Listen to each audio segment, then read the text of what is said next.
الرجيم بسم الله ولقد يسرنا القرآن للذكر فهل من مدكر صدق الله العظيم. ہر درد کی دوا ہے صلی علی محمد، تعویذ ہر بلا ہے صلی علی محمد. درود پاک پڑھیں اللہم صلی مولانا محمد وعلی رسول الکریم صالح وصحبہ وبارک وسلم. صلاۃ و سلام علیک یا رسول اللہ، صلاۃ و سلام علیک یا حبیب اللہ یا کریم اللہ وعلی آلہ و اصحابہ یا شفیعنا عند اللہ.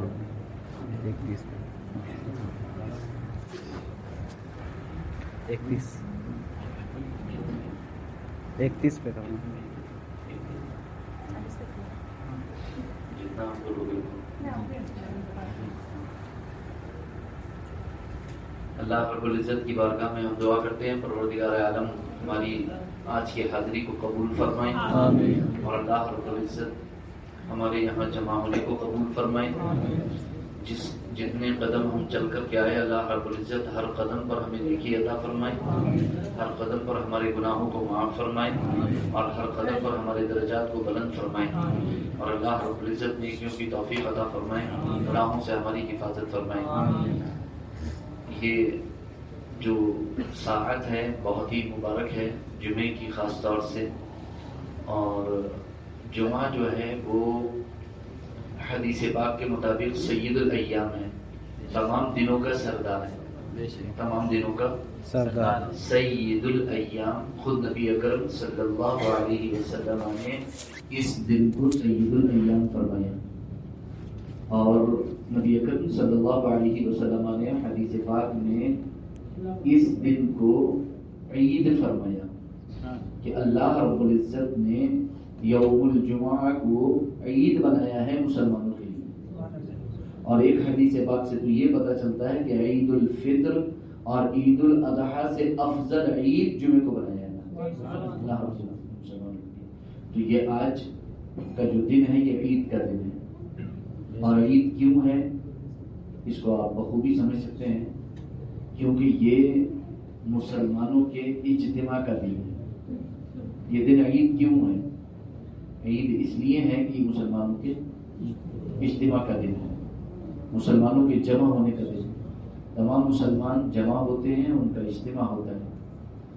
اجتماع کی خیر و خوبی اور برکت اور اس کی فضیلت آپ کا اندازہ آپ اس سے لگا سکتے ہیں کہ اللہ کے رسول سرور کونین صلی اللہ علیہ وسلم نے عورتوں تک کو حکم فرمایا کہ وہ ہماری عیدگاہ پہنچے، عیدگاہ پہنچے. حتیٰ کہ ایسا حکم فرمایا اللہ کے رسول نے کہ عورتوں نے کہا یا رسول اللہ صلی اللہ علیہ وسلم ہم میں سے بعض کے پاس یعنی حجاب نہیں ہوتا، برقع حجاب نہیں ہوتا، چادر نہیں ہوتی اوڑھنے کے لیے، تو ہم کیا کریں؟ اللہ کے رسول نے فرمایا کہ اپنے ساتھ والی کے برقعے میں، چادر میں، حجاب میں آؤ، لیکن ضرور آؤ. بعض عورتوں نے عرض کیا یا رسول اللہ صلی اللہ علیہ وسلم ہم میں سے بعض عورتیں ایسی بھی ہیں جو ناپاکی کی حالت میں ہوتی ہیں، ان کے لیے کیا حکم ہے؟ اللہ کے رسول نے فرمایا وہ بھی عیدگاہ پہنچیں، بس یہ ہے کہ عیدگاہ سے الگ رہیں. کیوں پہنچیں؟ تمام علماء نے بالاتفاق 2 وجہ بیان کی ہیں. نمبر 1 مسلمانوں کے اجتماع مسلمانوں کی جمعیت، جو مسلمان جمع ہوں گے ان کے اجتماع کی برکت لینے کے لیے، دوسرے ان کی دعا میں شریک ہونے کے لیے، مسلمانوں کے اجتماع کی برکت حاصل کرنے کے لیے اور مسلمانوں کی اجتماعی دعا میں شرکت کرنے کے لیے. حالانکہ آج عورتوں کو مسجد میں جانے کا حکم نہیں ہے. صحیح بخاری کی حدیث ہے کہ ام المؤمنین سیدتنا عائشہ عفیفہ صدیقہ رضی اللہ تعالیٰ عنہ سے جب عورتوں نے شکایت کی کہ عمر نے جو ہے وہ پابندی لگا دی ہے اور پابندی لگ رہی ہے عورتوں پر مسجد میں جانے پر، حالانکہ رسول اللہ نے تو بھی حکم فرمایا تھا کہ عورتوں کو مسجد میں جانے دو اور مت روکو. تو ام المؤمنین سیدتنا عائشہ عفیفہ صدیقہ رضی اللہ تعالیٰ عنہ نے جواب دیا تھا کہ اگر آج رسول اللہ ہوتے اور وہ چیزیں دیکھتے جو تم عورتوں نے نئی نکال رکھی ہیں تو رسول اللہ بھی تمہیں مسجد میں جانے سے منع فرما دیتے، اور ایسے ہی منع فرما دیتے جیسے پیچھے بنی اسرائیل کی عورتوں کو مسجد میں جانے کی اجازت تھی مگر منع کر دیا گیا. تو الحمدللہ تو مسجد میں عورتوں کو آنے کی اجازت نہیں ہے، جمعے کے لیے، عید کے لیے اب نہیں ہے، کیونکہ اب زمانے میں فساد آ گیا ہے، زمانے میں فساد آ گیا ہے، زمانہ فاسد ہو گیا ہے، اب عزت اور آبرو محفوظ نہیں ہے، اب عزت اور آبرو محفوظ نہیں ہے۔ اب یہ کہہ سکتے ہیں کہ ہماری بہن بیٹی پر ہمیں بھروسہ ہے، تو میں کہوں گا کہ آپ کو اپنی بہن بیٹی پر بھروسہ ہے، لیکن دوسرے پر تو بھروسہ نہیں ہے نا۔ ضروری تھوڑی ہے کہ آپ کی بہن بیٹی سے خدشہ ہو، آپ کو آپ کی بہن بیٹی پر بھی تو خدشہ ہو سکتا ہے، ٹھیک ہے؟ تو زمانے میں فساد ہے، خیر وہ ایک الگ چیز ہے، لیکن میں صرف اتنا عرض کرنا چاہ رہا ہوں کہ یہ دن جو ہے ہمارا اجتماع کا دن ہے، یہ دن ہمارا بہت مبارک ہے، بہت برکت والا ہے، اور عید کا دن ہے۔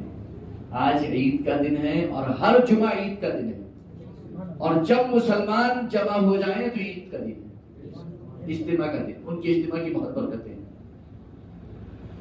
اللہ کے رسول صلی اللہ علیہ وسلم ارشاد فرماتے ہیں، اللہ رب العزت نے آج کے اس دن میں اتنی برکتیں رکھی ہیں کہ ایک ساعت ایسی رکھی ہے، ایک گھڑی، ایک وقت ایسا رکھا ہے کہ جس میں اللہ رب العزت سے بدلے مومن جو بھی چاہیے دعا کرے، اللہ تعالیٰ اس کی مراد کو ضرور پورا فرماتا ہے، اس کی حاجت کو ضرور پورا فرماتا ہے، اس کی دعا کو ضرور قبول فرماتا ہے۔ وہ گھڑی کون سی ہے؟ خطیب کے ممبر پر بیٹھنے سے لے کر کے نماز سے فارغ ہونے تک، اور ایک دوسری روایت کے مطابق صحیح مسلم کی عصر کی نماز کے بعد سے لے کر کے سورج کے غروب ہونے تک۔ جمعے کے دن یہ دو وقت ایسے ہیں، ان میں آپ اللہ سے جو بھی چاہیے حاجت و ضرورت اپنے دل میں رکھیں گے، مانگیں گے، تو اللہ تعالیٰ اسے ضرور پورا فرمائے گا، اللہ تعالیٰ اسے ضرور پورا فرمائے گا۔ ایک خاص بات مجھے جو آپ سے عرض کرنی ہے وہ یہ کہ جمعے کے حوالے سے، اور ایک وہ جو ماہ رمضان المبارک ابھی ہمارے سروں سے رخصت ہوا، ان دونوں چیزوں کے حوالے سے بس میں اتنا ہی بیان کرنا چاہوں گا کہ رمضان نے بھی اور جمعے نے بھی، جمعے کی ساعت نے بھی، جتنی دیر کے لیے ہم جمعے میں آج جمع ہوتے ہیں، ان دونوں چیزوں نے ہمیں ایک چیز بہت اچھے سے سکھائی ہے، اور وہ ہے اتحاد، وہ ہے اجتماعیت، وہ ہے اس کی برکات، اس کے فوائد، اس کی اہمیت۔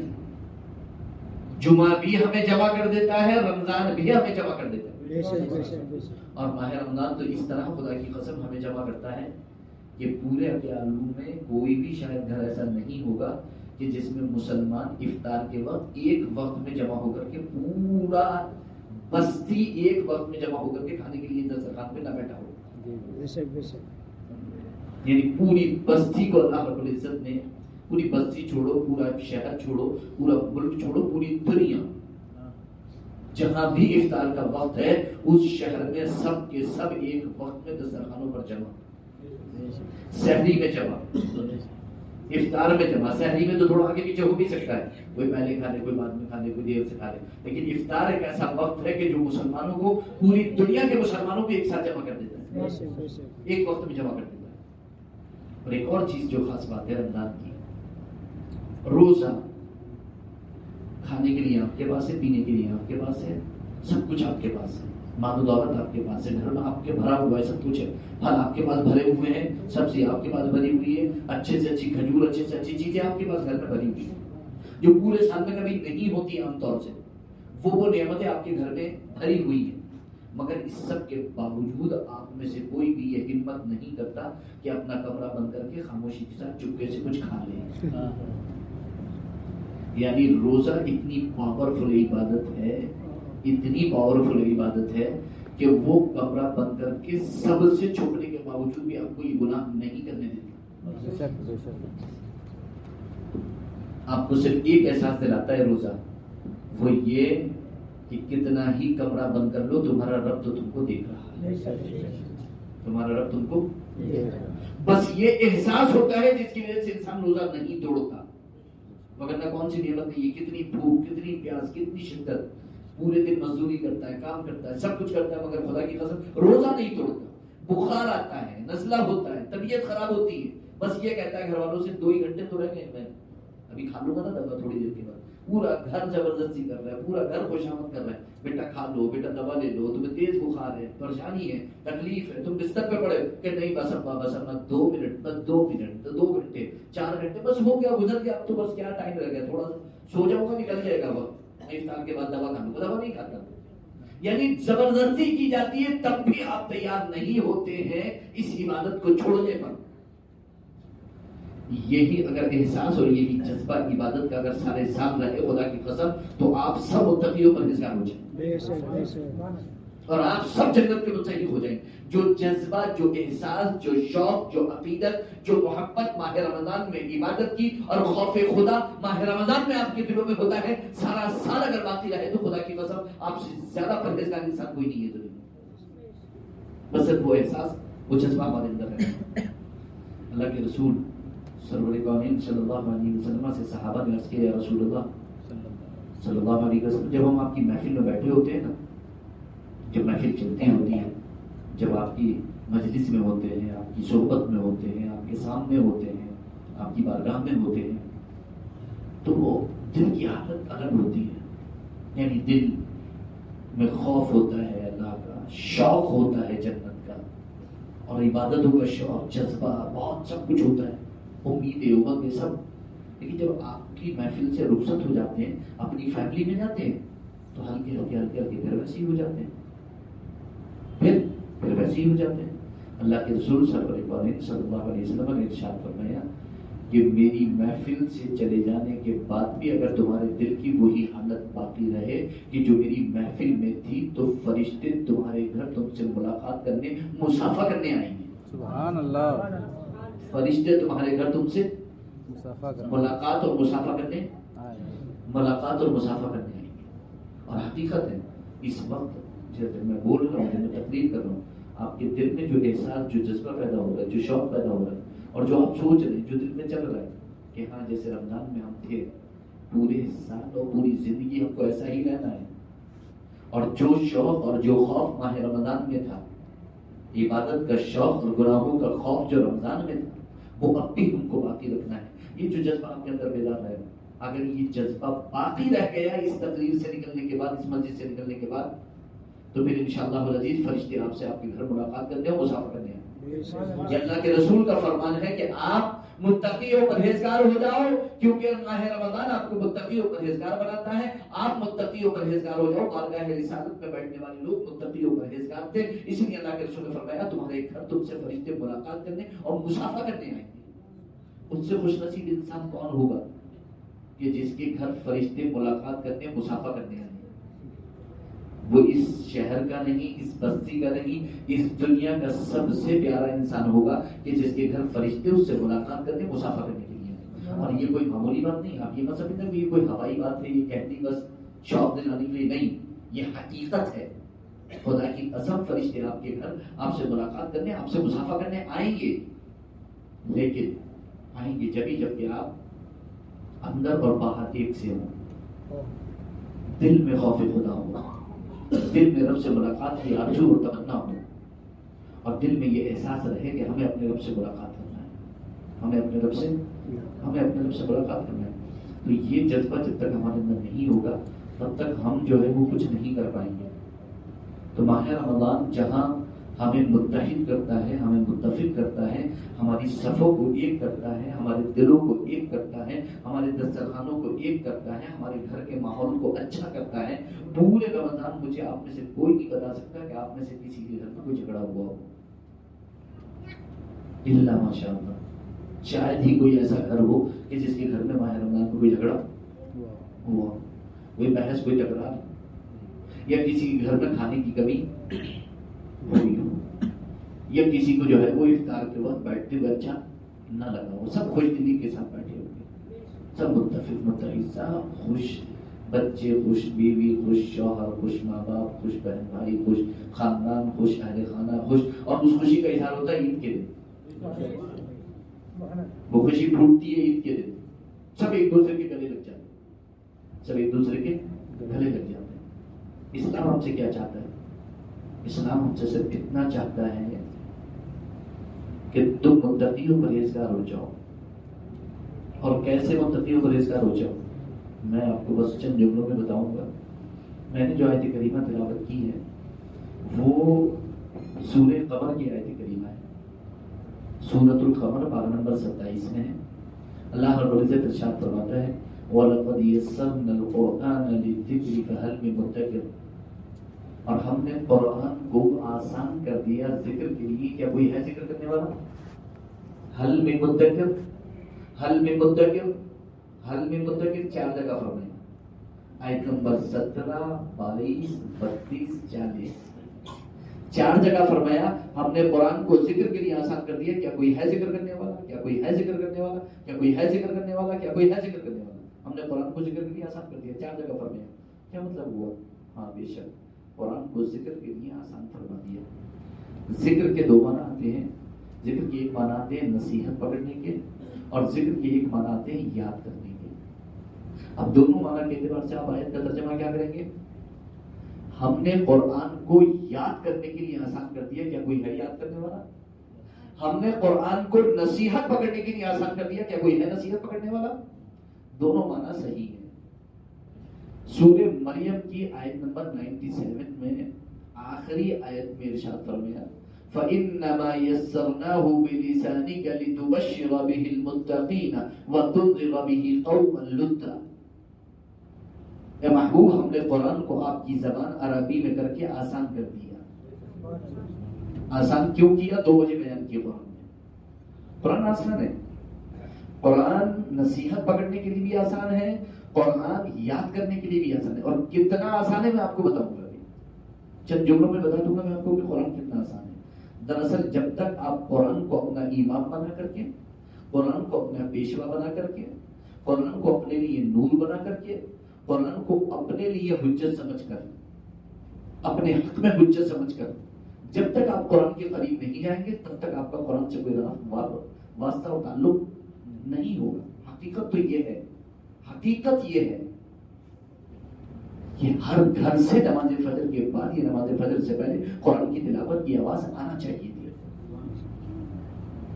حقیقت یہ ہے کہ جب مسلمان مسجدوں میں نماز پڑھنے کے لیے جائیں تو وہاں سے مسلمانوں کے رونے، گڑگڑانے، چلانے کی آواز، رونے کی آواز، کپ کپانے کی آواز اتنی آنا چاہیے تھی کہ راستے والے رک جاتے کہ کیا بات رہا ہے، کون رو رہا ہے، اور وہ رک کر کے پوچھتے کہ آخر کیا بات ہو گئی ہے. تو ان کو جواب یہ ملتا کہ یہ اپنے رب کی بارگاہ میں سجدہ کر کے رو رہے ہیں،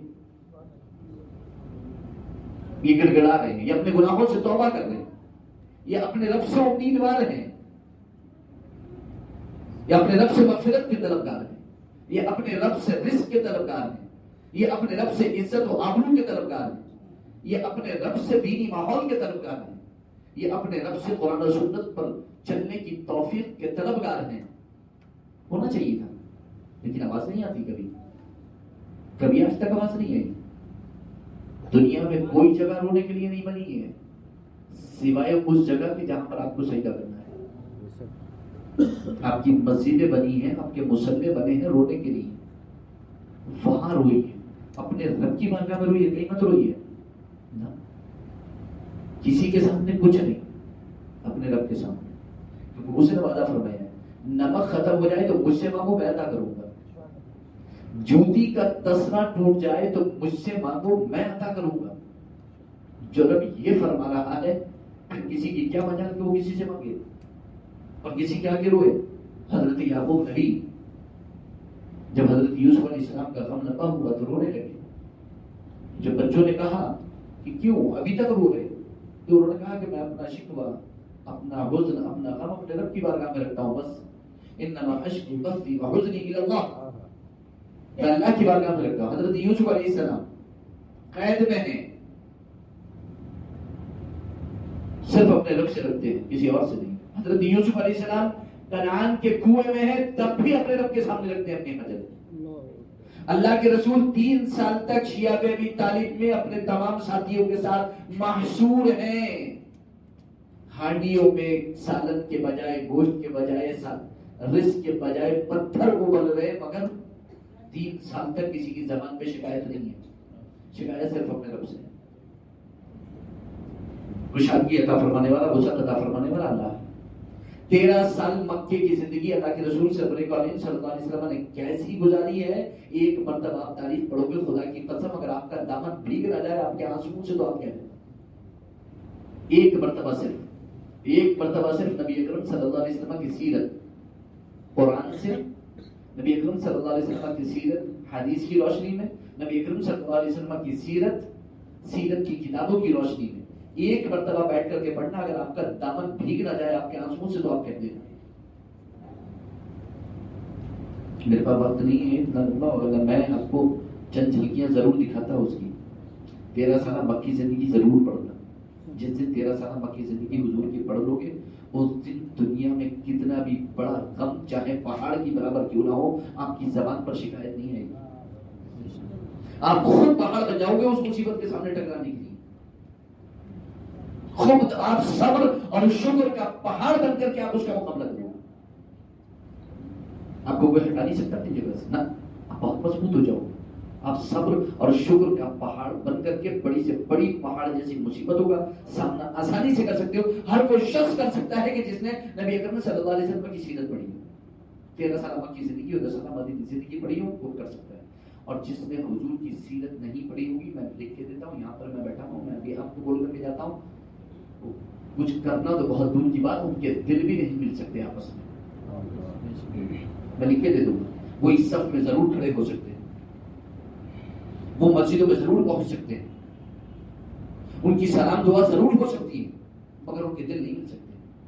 دل صرف انہی مسلمانوں کے ملیں گے کہ جو حضور کی سیرت سے شناسائی رکھتے ہو، جنہوں نے حضور کی سیرت پڑھی ہو، جنہوں نے صحابہ کی سیرت پڑھی ہو، جنہوں نے اہل بیت کی سیرت پڑھی ہو، جنہوں نے کسی دن بیٹھ کر کے رحل پہ قرآن رکھ کر کے یہ جاننے کی کوشش کی ہو کہ ہمارا رب کیا کہتا ہے، ہمارا رب کیا فرماتا ہے. جن کو یہ نہیں ہوگا وہ کچھ نہیں کر پائیں گے. راستے پہ کار جس کے فون باہر سائڈ میں لگا دیں، راستے پہ کار کھڑی کر دیں. اللهم صل وسلم على سيدنا ومولانا محمد وعلى الجود والكرم وآله وصحبه وبارك وسلم. صلاة وسلام عليك يا رسول الله، صلاة وسلام عليك يا حبيب الله، يا كريم الله، وعلى آلك وأصحابك يا شفيعنا عند الله. قرآن فرماتا ہے ہم نے قرآن کو یاد کرنے کے لیے آسان کر دیا. اور سورہ مریم کی آخری آیت میں فرماتا ہے اے محبوب ہم نے قرآن کو عربی زبان میں آسان کر دیا. 2 وجہ آسان کرنے کی قرآن نے خود بیان کی ہے. وہ وجہ لِتُبَشِّرَ بِهِ الْمُتَّقِينَ وَتُنذِرَ بِهِ قَوْمًا لُدًّا، تاکہ اے محبوب آپ پرہیزگاروں کو بشارتیں سنائیں اور جھگڑالو قسم کے لوگوں کو ڈرائیں. قرآن نے خود فرما دیا اس دنیا کے اندر 2 قسم کے لوگ ہیں، ایک پرہیزگار اور ایک قوم لدّا، یعنی جھگڑالو قوم. ایک وہ جنہیں ہمیشہ ان کے دل میں خوف خدا رہتا ہے، پرہیزگاری رہتی ہے، وہ ہمیشہ اظہار و قربانی سے کام لیتے ہیں، وہ ہمیشہ درگزر اور معافی سے کام لیتے ہیں، وہ ہمیشہ توبہ اور رجوع اور انابت اللہ سے کام لیتے ہیں، وہ غلطی ہونے پر فوراً اپنی رب کی بارگاہ میں حاضر ہو کر کے اپنے گناہوں سے توبہ کر لیتے ہیں. وہ اپنے بھائیوں کے لیے اپنا سینہ کشادہ رکھتے ہیں، اپنا دل کشادہ رکھتے ہیں. وہ ہمیشہ اپنے بھائیوں کا ساتھ دیتے ہیں، ان کی مدد کرتے ہیں، ان کی حمایت کرتے ہیں، ان کی نصرت کرتے ہیں، ہر وقت ان کے لیے کھڑے رہتے ہیں. اپنے باپ، اپنے سگے بھائی، اپنے سگے بیٹے، اپنی سگی اولاد سے کہیں زیادہ بڑھ کر کے وہ اس بات کو ترجیح دیتے ہیں کہ وہ میرا مومن بھائی ہے. کیونکہ قرآن نے کہا انما المؤمنون اخوہ، مومن آپس میں بھائی بھائی ہیں. جب قرآن نے کہہ دیا کہ مومن آپس میں بھائی بھائی ہیں تو پھر ابھی اس بات کی کسی کو اجازت نہیں ہے. تو 2 ہی صورتیں ہیں، متقی یعنی جو اللہ کا خوف دل میں رکھتے ہیں، جو پرہیزگاری اختیار کرتے ہیں، جو ہمیشہ اس بات کی خواہش رکھتے ہیں کہ مجھے قرآن پہ چلنا ہے، مجھے حدیث پہ چلنا ہے، سیرت مصطفیٰ پر چلنا ہے، سیرت صحابہ پر چلنا ہے، سیرت اہل بیت پہ چلنا ہے. مجھے اس کے علاوہ کچھ نہیں پتا کہ دنیا کیا کر رہی ہے کیا نہیں کر رہی ہے. میرے لیے بس کافی ہے قرآن و حدیث، کافی ہے سیرت مصطفیٰ، کافی ہے سیرت صحابہ، کافی ہے سیرت اہل بیت اطہار، کافی ہے سیرت اولیاء اور صالحین، کافی ہے سلف صالحین کی سیرت میرے لیے کافی ہے. بس مجھے اس پر چلنا ہے. ایک قسم تو یہ ہو گئی، ایک دوسری قسم ہو گئی قوم لدّا، یعنی جھگڑالو قوم. قرآن نے کہا ہے جھگڑالو قوم، یعنی ہر چیز پر اسے صرف جھگڑا کرنا ہے، ہر چیز پر اسے صرف بحث کرنا ہے، ہر چیز پر اسے صرف تکرار کرنا ہے، ہر مسئلے پر اسے صرف اور صرف انکار کرنا ہے، نہیں ماننا ہے، ہر دھرمی کرنا ہے، کچھ نہیں. جو بھی چیز آپ بات رکھیں سامنے، ان کا کام ایک ہی ہوگا، بس وہ سیدھے کھڑے ہو جائیں گے کہ نہیں مانتا، ختم بات ہوگی، نہیں ماننا ہے تو نہیں ماننا ہے. اس کو قرآن نے کہا قوم لدّا. اب قرآن نے کیا کہا کہ جو ماننے والے لوگ ہیں یعنی مسلمان مومنین، ان کو تو اے حبیب آپ بشارتیں سنائیے. یہ قرآن پڑھ کر کے انہیں بشارتیں سنائیے. اور یہ جو انکار کرنے والے ہیں، یہ جو جھگڑالو قوم ہیں، جو اسلام کو نہیں مانتی، اسلامی باتوں کو نہیں مانتی، اسلامی باتوں کو لے کر کے جھگڑا کرتی ہے، ہمیشہ فتنہ پھیلاتی ہے، فساد کرتی ہے، آپ ان کو ڈرائیے، آپ ان کو ڈرائیے، ہو سکتا ہے یہ ڈر سے آ جائیں، ہو سکتا ہے یہ ڈر سے آ جائیں۔ تو انسان دو ہی چیزوں سے قریب آتا ہے، یا تو شوق سے یا خوف سے۔ آپ کا بچہ بھی اسکول پڑھنے کے لیے دو ہی وجہ سے جاتا ہے، یا تو شوق سے یا خوف سے۔ یا تو بچہ شوق سے پڑھنے کے لیے جاتا ہے، یا پھر بچہ خوف سے پڑھنے کے لیے جاتا ہے، چاہے ماں باپ کا خوف ہو، چاہے ٹیچر کا خوف ہو۔ اور انسان نیکی اور گناہ بھی دو ہی وجہ سے کرتا ہے، یا تو نیکی شوق کی وجہ سے کرتا ہے یا خوف کی وجہ سے کرتا ہے۔ یا تو نیکی جو کرتا ہے وہ شوق کی وجہ سے کرتا ہے، یا شوق کی وجہ سے اسے نیکی کرنا ہے، بس ختم بات ہو گئی۔ شوق ہے اسے نیکی کرنے کا، شوق ہے اسے عبادت کرنے کا، شوق ہے اللہ کی رضا حاصل کرنے کا۔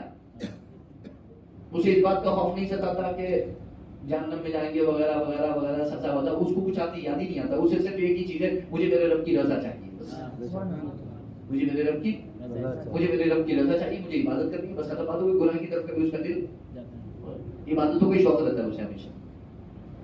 اور بعض نیکی کرتے ہیں خوف سے کہ اگر نیکی نہیں کریں گے تو سزا ملے گی، لوگ کیا کہیں گے، ماں باپ کیا کہیں گے، محلے والے کیا کہیں گے، قوم کے لوگ کیا کہیں گے، شہر کے لوگ کیا کہیں گے، کاروباری لوگ کیا کہیں گے، مسئلے ہو جائیں گے، بدنام ہو جائیں گے، عزت پہ آ جائے گی۔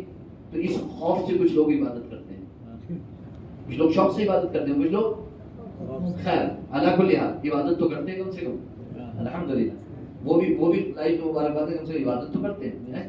اور کچھ لوگ شوق سے گناہوں سے بچتے ہیں، ان کا شوق ہوتا ہے کہ گناہوں سے بچنا، خوش دلی سے گناہوں سے بچنے، کرنے ہی نہیں ہے گناہ۔ حتیٰ کہ خدا کی قسم اگر ان کے سامنے کوئی اوریاں بلا کسی لباس کے کوئی خوبصورت سے خوبصورت کوئی دوشیزہ بھی اگر تنہائی میں ان کے سامنے آ جائے تو وہ یہی کہتے ہیں کہ میں اللہ کا خوف دل میں رکھتا ہوں، میں اللہ کا خوف دل میں رکھتا ہوں۔ جیسے کہ حضور نے روزے کے بارے میں فرمایا، اگر تمہیں کوئی برا بھی کہے، گالی بھی دے، تو تم اس سے صرف اتنا کہہ دو کہ بھائی میں روزے دار ہوں، میں روزے دار ہوں۔ ایسے ہی کوئی تمہیں گناہ کی کتنی بھی کھلم کھلا دعوت دے، تم اس سے کہہ دو بھائی میں مسلمان ہوں، میں مسلمان ہوں۔ کوئی بھی اگر آپ کو گناہ کی دعوت دے تو آپ سینہ ٹھوک کر کے کہو کہ میں مسلمان ہوں۔ اسے پتہ چل جانا چاہیے کہ مسلمان گناہ نہیں کرتا ہے۔ اگر کوئی آپ کو جھوٹ کی دعوت دے تو آپ اسے سیدھے کہہ دو کہ میں مسلمان ہوں۔ اگر آپ کو کوئی حرام خوری یا حرام کاری کی دعوت دے تو آپ اسے کہہ دو کہ میں مسلمان ہوں۔ اگر آپ سے کوئی بد اخلاقی بد کرداری کی دعوت دے تو آپ اسے کہہ دو کہ میں مسلمان ہوں۔ اگر کوئی بے حیا باتیں اور بے حیا کام یا بے حیا جو ہے وہ فحش گانے یا فلمیں کوئی بھی کتنی آپ کو دعوت دے، آپ اسے کہہ دو کہ بھائی میں مسلمان ہوں۔ آپ کا جواب یہ ہونا چاہیے کہ میں مسلمان ہوں۔ آپ کا جواب یہ نہیں ہونا چاہیے نہیں بھائی میں یہ نہیں کر سکتا، نہیں میں مسلمان ہوں۔ آپ کا جواب ہونا چاہیے میں مسلمان ہوں۔ آپ کا جواب یہ نہیں ہونا چاہیے کہ میں کون، نہیں میں یہ نہیں کر سکتا، اور نہیں بھائی کوئی دیکھ لے گا اور مسئلہ ہو جائے گا، نہیں خدا۔ اگر آپ نے یہ کہا کوئی دیکھ لے گا مسئلہ ہو جائے گا تو اس کا مطلب یہ ہے کہ آپ کو یہ پتا نہیں ہے کہ آپ مسلمان ہیں، اس وجہ سے آپ کو گناہ نہیں کرنا۔ نہیں، آپ کو یہ پتا ہونا چاہیے کہ آپ مسلمان ہیں، اور دنیا کو پتا ہونا چاہیے کہ آپ مسلمان ہیں۔ آپ جب مارکیٹ میں بیٹھے کاروبار کرنے کے لیے تو پتا ہونا چاہیے کہ فلاں دکان پہ جاؤ، وہ جھوٹ نہیں بولتا کیونکہ وہ مسلمان ہے، وہ سود کا کاروبار نہیں کرتا ہے کیونکہ وہ مسلمان ہے، وہ شراب نہیں پیتا کیونکہ وہ مسلمان ہے، وہ نشہ نہیں کرتا کیونکہ وہ مسلمان ہے، وہ زنا نہیں کرتا کیونکہ وہ مسلمان ہے، وہ چوری نہیں کرتا کیونکہ وہ مسلمان ہے، وہ کسی کو تکلیف نہیں پہنچاتا کیونکہ وہ مسلمان ہے۔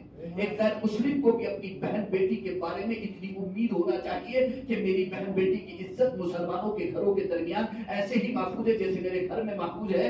کیوں؟ کیونکہ وہ مسلمان ہے، سبحان اللہ، سبحان کیونکہ اللہ، وہ مسلمانوں کے درمیان ہے۔ بے شک اپنی بیوی، اپنے بچے، ان کو کسی کا اپنے مال، اپنی دولت، وہ کتنی ہی لاکھوں کروڑوں کی دولت ایسی ہی کھلی چھوڑ کے چلے جائیں تجاری کے اندر، ان کو اس بات کا یقین ہونا چاہیے کہ میرا مال کو نقصان نہیں پہنچے گا کیونکہ جس جگہ پر میرا مال ہے وہاں پر مسلمان ہے۔ بے شک، بے شک، انہیں اس بات کا یقین ہونا چاہیے۔ جس دن انہیں اس بات کا یقین ہو جائے گا، خدا کی قسم آپ دیکھنا کہ آپ کا شہر، آپ کا ملک مسلمان ہونے میں دیر نہیں لگے گا۔ اس اسلاموفوبیا کو آپ کو ختم کرنا ہوگا، اس وحشت، اس دہشت، اس بیزاری کو آپ کو ختم کرنا ہوگا، اور اسی چیز سے ختم کرنا ہوگا کہ ہم مسلمان ہیں۔ آپ سے اگر کوئی غلط بات کرے، غلط کاروبار، غلط لین دین کی بات کرے، تو آپ کا سیدھا جواب ہونا چاہیے کہ جناب میں مسلمان ہوں، آپ اس سے ایسی بات نہیں کر سکتے۔ اگر آپ کو ناجائز کوئی تکلیف پہنچائے تو اس کو جواب دینے سے پہلے آپ کا جواب یہ ہونا چاہیے، کارروائی کرنے سے پہلے آپ کا جواب یہ ہونا چاہیے کہ جناب میں مسلمان ہوں۔ جو بدسلوکی، بد اخلاقی یہ میرے ساتھ کر رہے، میں نہیں کر سکتا کیونکہ میں مسلمان ہوں، کیونکہ میں مسلمان ہوں۔ میرے نبی کی اجازت نہیں ہے، میرے نبی کی سیرت نہیں ہے، میرے نبی کا کردار نہیں ہے، میرے نبی ایسے نہیں تھے، میرے نبی کے چاہنے والے ایسے نہیں تھے، ان کی صحبت ایسی نہیں تھی، قرآن پڑھنے والے ایسے نہیں ہو سکتے، قرآن پڑھنے والے ایسا تمہارے جیسا سلوک نہیں کر سکتے، ہرگز نہیں کر سکتے۔ اور ہم ڈکے کی چوٹ پہ آج بھی کہتے ہیں، جو یہ کہتے ہیں نا کہ مسلمانوں کی بہن بیٹیاں ایسا کر دو ویسا کر دو، ہم خدا کی قسم ہم کہتے ہیں کوئی مسلمان ایسا نعرہ نہیں لگا سکتا کیونکہ وہ مسلمان ہے، کیونکہ وہ مسلمان ہے۔ تو پوری دنیا کو اس بات کا یقین دلاؤ کہ آپ جھوٹ نہیں بول سکتے کیونکہ آپ مسلمان ہیں۔ اور یقین بھی کیسا، خود کو اتنا یقین ہونا چاہیے آپ کو۔ کیسا یقین؟ ایک شخص 3 دن سے بھوکا پیاسا، شدت کی بھوک، شدت کی پیاس، شدت کی بھوک، شدت کی پیاس، حتیٰ کہ جان جانے والی ہے اس کی، وہ مرنے والا ہے۔ 3 دن کی بھوک اور ایسی شدت کی بھوک اور پیاس کے بعد آپ نے بہترین کھانا تیار کر کے اس کے پاس آپ پہنچے، اس شخص کے پاس کہ جس کی بھوک اور پیاس کی وجہ سے جان جانے والی ہے، کھانا پیار پانی نہیں ملا تو وہ مر جائے گا۔ آپ اس کے پاس لے کر کے پہنچے کھانا، اور آپ نے اس کو کھانا دے دیا، اور کھانا دے کر کے آپ نے اسے کہا لیجیے کھائیے۔ اب آپ یہ بتائیے کہ اس کی کیا حالت ہوگی کھانے کی طرف بڑھنے کی، لپکنے کی اور دوڑنے کی، کیونکہ وہ مرنے والا ہے نہیں کھانے نہیں پینے کی وجہ سے۔ کس شدت کے ساتھ وہ بڑھے گا کھانے کی طرف۔ جیسے ہی وہ کھانے کی طرف بڑھا اور اس نے نوالا ڈبو کر کے عمدہ شوربے کے اندر وہ نوالا ڈبو کر کے اپنے منہ میں رکھا، سائڈ سے ایک شخص آیا اور آنے کے بعد اسے کہا خبردار نوالا منہ میں مت لینا، نوالا منہ میں مت لینا، اس میں سلفاس ملا ہوا ہے، سلفاس سمجھ گئے، پوائزن، زہر، خبردار نوالا منہ میں مت لینا، اس میں زہر ملا ہوا۔ میں آپ سے پوچھتا ہوں کیا وہ شخص نوالا کھائے گا یا واپس رکھ دے گا؟ وہ شخص نوالا کھائے گا یا رکھ دے گا؟ بالکل یقیناً رکھ دے گا، آپ بھی رکھ دو گے، سب رکھ دیں گے، کوئی نہیں کھائے گا۔ وہ سوچے گا ویسے ہی جان دے تو وہ زہر کھا کے جان دینے کی کیا ضرورت ہے؟ زہر سے تو جان چلی، کیوں نہیں کھائے گا؟ کیونکہ اسے اس بات کا یقین ہے کہ اگر اس نے زہر کا ایک بھی نوالا کھایا تو اس کی جان چلی جائے، فرق پر۔ لیکن وہی وہ شخص بیٹھا ہوا ہے اور وہ بھوکا اور پیاسا ہے، اور دنیا کی بھوک ہے، دنیا کی پیاس ہے اس کو۔ اچانک سے دنیا کی نوالا یعنی دولت اس کے سامنے آ جاتی ہے، اور وہ اسے لینے ہی والا ہوتا ہے کہ اچانک سے سائڈ سے ایک عالم نکل کر کے آتا ہے، وہ کہتا ہے خبردار ہاتھ مت لگانا، حرام مال ہے۔ کیا وہ شخص ویسے ہی اس مال کو چھوڑے گا جیسے اس نے زہر کے نوالے کو چھوڑ دیا؟ نہیں چھوڑے گا۔ کیوں؟ کیونکہ اسے اس بات پر تو یقین ہے، ایمان ہے کہ زہر سے جان چلی جائے گی، لیکن اتنا یقین اسے اس پر نہیں ہے حرام پر، کہ حرام سے بھی ویسے ہی جان چلی جائے گی جیسے زہر سے چلی جائے گی۔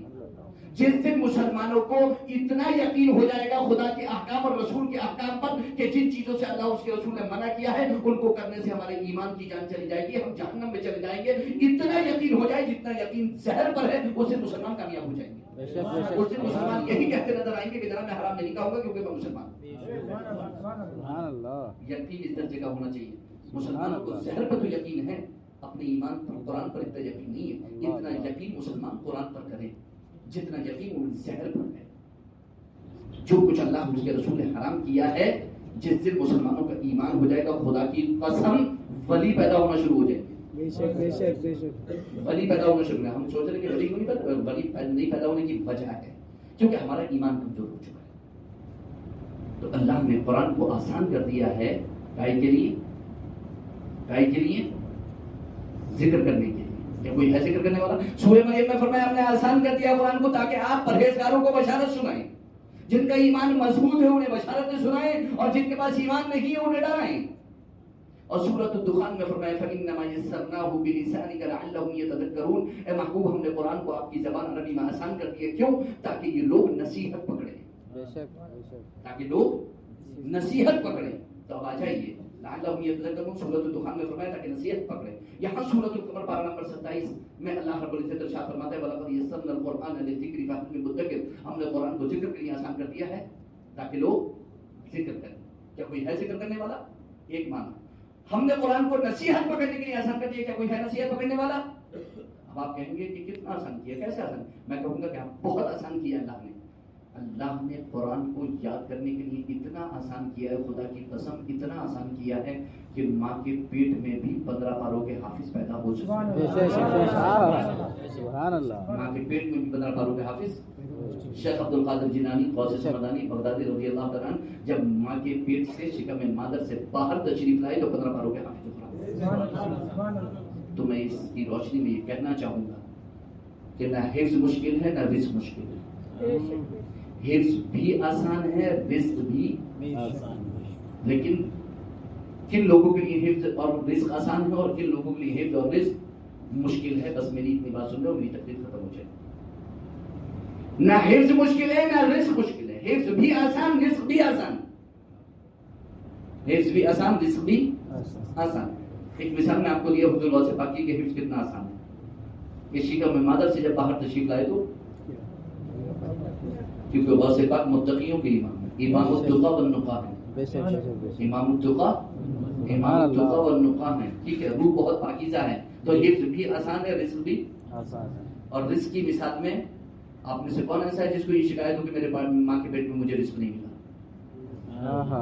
سبحان اللہ. کوئی ایسا نہیں. سبحان اللہ. آپ میں سے کون ایسا ہے جو یہ شکایت کرتے کہ میں جب تک بالغ نہیں ہوا تھا اپنے ماں باپ کی گود میں تھا تو مجھے رزق نہیں ملا؟ ماں باپ بھوکے رہے پیاسے رہے, آپ کو رزق ملتا رہا. خواجہ قطب الدین بختیار کاکی جو خواجہ غریب نواز سلطان الہند خواجہ اجمیری علیہ رحمۃ الرحمان سیدنا خواجہ غریب نواز علیہ رحمہ کے خلیفہ ہیں خواجہ قطب الدین بختیار کاکی. ان کی عمر ہے 4 سال 4 مہینے 4 دن کی. خواجہ غریب نواز علیہ رحمہ تشریف لاتے ہیں خواجہ قطب الدین بختیار کاکی جو ان کے خلیفہ ہونے والے ہیں ان کو بسم اللہ خوانی کرانے کے لیے, اور آ کر کے تشریف رکھتے ہیں. اور خواجہ غریب نواز علیہ رحمہ ارشاد فرماتے ہیں اے بختیار کاکی پڑھ دو بسم اللہ الرحمن الرحیم. تو آواز آتی ہے اے معین الدین ٹھہر جاؤ, ان کی بسم اللہ خوانی حمید الدین ناگوری کرائیں گے. ادھر قاضی حمید الدین ناگوری ناگور شریف میں انہیں الہام ہوتا ہے کہ آپ جائیں تشریف لے کر کے اور قطب الدین بختیار کاکی کو بسم اللہ خوانی کرائیں. خواجہ قطب الدین بختیار کاکی بیٹھے ہوئے ہیں, خواجہ غریب نواز بھی بیٹھے ہوئے ہیں. قاضی حمید الدین ناگوری تشریف لاتے ہیں اور تشریف لا کر کے بیٹھ جاتے ہیں. اور بیٹھ کر کے قاضی حمید الدین ناگوری خواجہ قطب الدین بختیار کاکی سے ارشاد فرماتے ہیں بیٹا پڑھو بسم اللہ الرحمن الرحیم. تو خواجہ قطب الدین بختیار کاکی پڑھتے ہیں اعوذ باللہ من الشیطان الرجیم بسم اللہ الرحمن الرحیم الحمدللہ رب العالمین. 15 پارے پڑھ کر کے اللہ 4 سال 4 مہینے 4 دن 15 پارے پڑھ کر کے رکتے ہیں. قاضی حمید الدین ناگوری اور سیدنا خواجہ غریب نواز علیہ الرحمہ ارشاد فرماتے ہیں بیٹا اور پڑھو. تو خواجہ قطب الدین بختیار کاکی عرض کرتے ہیں کہ میری والدہ کو 15 ہی یاد تھے, ان کے شکم میں مجھے بھی 15 ہی یاد ہو سکتے. حفظ کتنا آسان ہے, حفظ اتنا آسان ہے. روح جب پاکیزہ ہوگی تو حفظ آسان ہوگا, روح جب پاکیزہ ہوگی تو رزق آسان ہوگا. تو میری بات غور سے سنیں.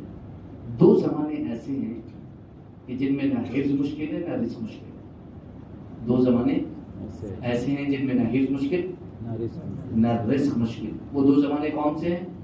9 مہینے ماں کے پیٹ کے اور 9 سال ماں کی گود کے. 9 مہینے ماں کے پیٹ کے اور 9 سال ماں کی گود کے. ان دونوں زمانوں میں نہ حفظ مشکل ہوتا ہے نہ رزق مشکل ہوتا ہے. اور ہم سب جانتے ہیں خدا کی قسم رزق تو آپ میں سے بھی کسی کے لیے مشکل نہیں تھا اور حفظ ان لوگوں کے لیے مشکل نہیں تھا جو حفظ کر بیٹھے ہیں اس زمانے میں. تو نہ حفظ مشکل نہ رزق مشکل. لیکن کیوں؟ 2 وجہ ہیں اس کی. ان دونوں زمانوں میں یعنی 9 مہینے ماں کے پیٹ اور 9 سال ماں کی گود, ان دونوں زمانوں میں حفظ اور رزق کیوں مشکل نہیں ہے؟ 2 وجہ ہیں اس کی. نمبر 1 پہلی وجہ یہ ہے کہ یہ دونوں زمانے وہ ہیں کہ جن زمانوں میں شریعت کے مطابق چونکہ آپ مکلف نہیں ہوتے اور آپ کے گناہوں کا کھاتا ہی نہیں کھلا ہوتا ہے, اس لیے دونوں زمانوں میں نہ حفظ مشکل ہوتا ہے نہ رزق مشکل ہوتا ہے. اور دوسری وجہ یہ ہے کہ ان دونوں زمانوں میں آپ اپنے ماں باپ کی آغوش شفقت و رحمت میں ہوتے ہیں، جس کی برکت سے نہ حفظ مشکل نہ رزق مشکل ہے۔ سبحان اللہ۔ لیکن 9 سال کے بعد مکلف ہونے کے بعد، بالغ ہونے کے بعد جب آپ کے گناہوں کا کھاتا کھلنے لگتا ہے اور آپ اپنے ماں باپ سے دور جانے لگتے ہیں، ان کا روکنا ٹوکنا منع کرنا آپ کو برا لگنے لگتا ہے، تب آپ کے لیے حفظ اور رزق دونوں مشکل ہو جاتے ہیں۔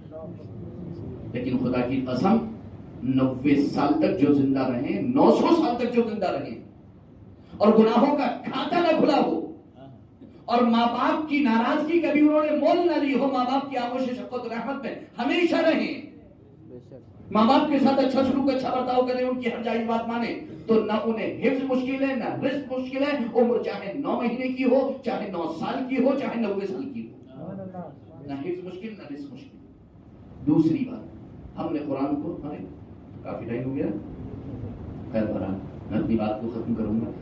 ہم نے قرآن کو نصیحت پکڑنے کے لیے آسان کر دیا، یاد کرنے کے لیے جو میں نے بتا دیا کتنا آسان ہے، نصیحت پکڑنے کے لیے آسان کر دیا، نصیحت پکڑنے کے لیے آسان کر دیا۔ کیسے آسان کر دیا نصیحت پکڑنے؟ ہاں بے شک نصیحت پکڑنے کے لیے آسان کر دی۔ جو میں نے آیت کریمہ پڑھی سورہ قمر کی 17، 22، 32، 40 4 تک ہے، وَلَقَدْ يَسَّرْنَا الْقُرْآنَ لِلذِّكْرِ فَهَلْ مِن مُدَّكِرٍ، اور ہم نے قرآن کو نصیحت پکڑنے کے لیے آسان کر دیا۔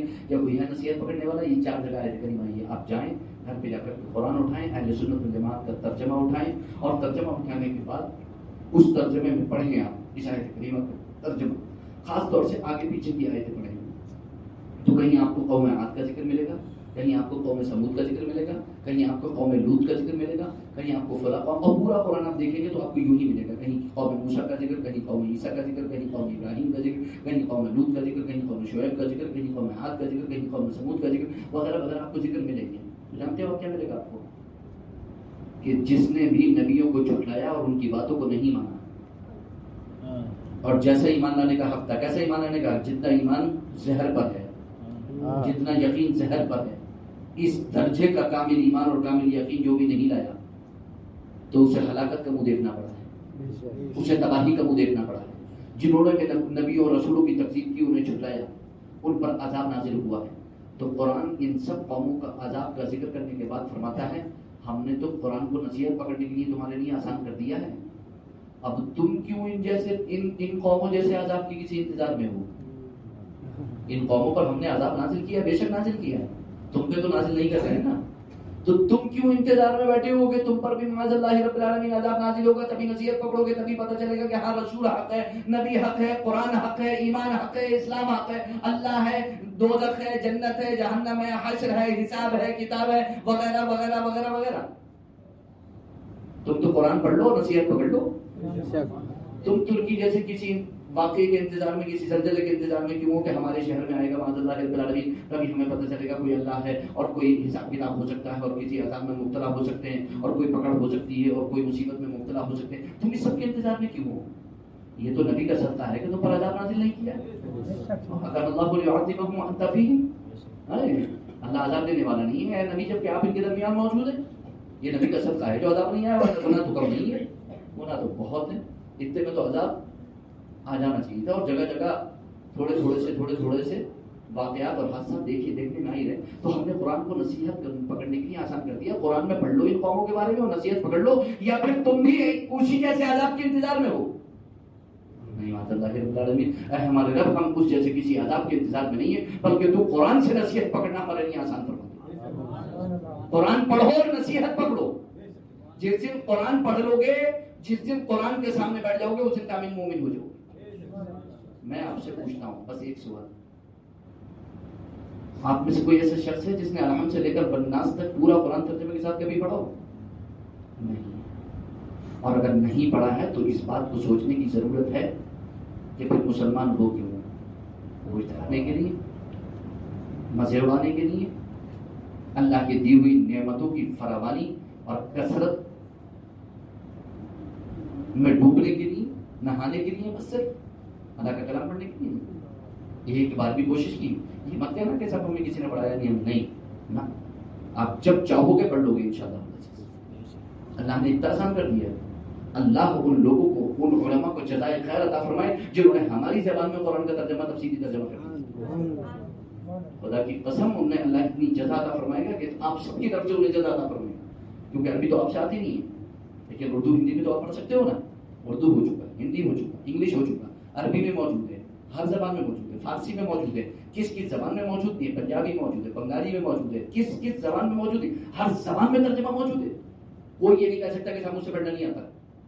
اگر پڑھنا نہیں آتا تو سننا تو آتا ہے نا، تو سن لو نا بیٹھ کر کے. کہو نا اپنے کسی بندے سے کہ بھائی 2 آیتیں روزانہ پڑھ دیا کرو. کیا وجہ ہے کہ ہمارے دسترخوان پہ سب سے پہلے قرآن کی تلاوت نہیں ہوتی؟ کیا وجہ ہے کہ ہم اپنے گھر والوں سے کبھی یہ نہیں کہہ پاتے کہ بھیا اس گھر میں روزانہ فجر کے بعد جب تک کوئی بندہ تلاوت نہیں کرے گا تب تک اسے کوئی کھانا پینا نہیں ملے گا. کھانا پینا بعد میں، دسترخوان بعد میں لگے، پہلے قرآن کی تلاوت ہوگی، پہلے نبی کا میلاد پڑھا جائے گا، پہلے نبی کا درود و سلام پڑھا جائے گا، پہلے حضور کی سیرت پڑھی جائے گی، اس کے بعد کھانا پینا ہوگا، اس کے بعد کچھ ہوگا. کیا کبھی یہ جذبہ بیدار ہوا ہے؟ کبھی نہیں ہوا. بس کیا ہے، صبح اٹھنا، فجر ملی نہیں ملی نہیں ملی، ظہر ملی نہیں ملی، جمعہ ملا وہ بھی آنکھ بچی تو وہ بھی غائب، وہ بھی چھوڑ دیا، کاروبار کا بہانہ کر دیا، سفر کا بہانہ کر دیا، بیماری کا بہانہ کر دیا، وغیرہ وغیرہ وغیرہ وغیرہ، سب کچھ نہیں، کوئی فائدہ نہیں. صرف بہانے چلتے ہیں. اور رب سے ملنا ہے، ملاقات کرنا ہے، کیا جواب دیں گے ہم؟ کوئی جواب نہیں دیں گے. تو میری بس آپ سے گزارش یہ ہے کہ پوری دنیا کو بتا دو کہ آپ مسلمان. بتاؤ گے نا انشاءاللہ؟ بتاؤ گے نا؟ آج سے جو بھی آپ سے کوئی غلط کام، غلط بات، غلط فعل، کوئی بھی بد اخلاقی، بد کرداری، کوئی بھی حرام وغیرہ وغیرہ وغیرہ وغیرہ، کوئی بھی غلط کام کرنے کو کہے گا یا آپ کے سامنے کہے گا تو کرے گا تو آپ سے مجھ سے کہو گے بھائی میرے سامنے مت کرو، میں مسلمان ہوں. بھائی مجھ سے مت کہو میں مسلمان ہوں، مجھ سے مت کرواؤ میں مسلمان ہوں، میں نہیں کروں گا کیونکہ میں مسلمان ہوں. یہ دو گے نا جواب انشاءاللہ عزیز؟ اور ہم سے جو رشتہ ناتا تعلق توڑے ہم اس سے جوڑیں کیونکہ ہم مسلمان ہیں. ہمارے نبی نے فرمایا سل من قطعک، جو تم سے رشتہ ناتا توڑے تم اس سے جوڑو، وہ توڑے تم جوڑو، وہ توڑے تم جوڑو. تو مسلمان وہ ہے جو جوڑے، مسلمان وہ نہیں ہے جو توڑے. مسلمان وہ ہے جو توڑنے والے سے بھی جوڑ لے. سل من قطعک واعف عمن ظلمک، اور جو تم پر ظلم کرے تو تم اسے معاف کر دو. مسلمان وہ ہے جو معاف کر دے. مسلمان یہ کہہ کر کے معاف کرے کہ میں تمہیں معاف کرتا ہوں کیونکہ میں مسلمان ہوں. میں تم سے رشتہ ناتا جوڑتا ہوں اگرچہ تم مجھ سے توڑ رہے ہو کیونکہ میں مسلمان ہوں. وَأَحْسِنْ إِلَىٰ مَنْ أَسَاءَ إِلَيْكَ، اور جو تمہارے ساتھ بدسلوکی کرے، برا سلوک کرے، تم اس کے ساتھ اچھا سلوک کرو اور یہ کہہ کر کے کرو کہ تم اگرچہ میرے ساتھ لاکھ برا کر رہے ہو مگر میں تمہارے ساتھ اچھا کروں گا کیونکہ میں مسلمان ہوں.